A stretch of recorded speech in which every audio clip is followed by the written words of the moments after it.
నమస్తే మీకు అందరికీ ముందుగా జై శ్రీరామ్. ఇప్పుడైతే హనుమాన్ గడి దగ్గర ఉన్నాను. హనుమంతుని దర్శనం కోసం వెళ్తా ఉన్నాను.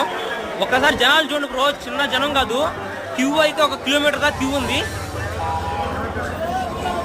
మనకి ముందర కనిపించే మందిరమే హనుమాన్ గడి. ఒక్కసారి క్యూ చూడండి బ్రో, ఎంత మంది జనాలు. ఈ క్యూ వచ్చి 1 కిలోమీటర్ దాకా ఉంది. మనకి హనుమాన్ గడి పక్కన అయితే మీకు చాలా స్వీట్ షాప్లు కనిపిస్తాయి. ఇక్కడ ఈ స్వీట్ షాప్స్ లో స్పెషల్ ఏంటంటే బ్రో, అన్ని ఒకటే రకమైన స్వీట్స్ ఉంటాయి ఇక్కడ. ఇంకా అయితే జనాలు వస్తా ఉన్నారు. ఇంకా ప్రతి అయిపోయిన తర్వాత కూడా టైట్ సెక్యూరిటీ అట్లానే ఉంది. ఉత్తరప్రదేశ్ గవర్నమెంట్ కి అయితే అర్థమైంది బికాస్ ఇంకటి నుంచి అయోధ్యకి ప్రపంచం నలుమూల నుంచి జనాలు వస్తారని. అందుకే ఇక్కడైతే చాలా భాషలు అయితే రాస్తున్నారు. మన ముందర కనిపించే కట్టడమే రాజద్వారం వచ్చాం కదా, ఇదే మక్కల్ మిస్త్రీ అంటారు. దీన్ని చాలా టేస్టీగా ఉంటుంది బ్రో. అయోధ్యలో ఫేమస్ ఫుడ్ ఇది. I'm a traveller. ప్రెసెంట్ వచ్చి కంప్లీట్ అయోధ్యని ఎక్స్ప్లోర్ చేయాలనుకుంటున్నాను బికాస్. మీకైతే అయోధ్య అప్డేట్స్ కోసం ఛానల్ అయితే సబ్స్క్రైబ్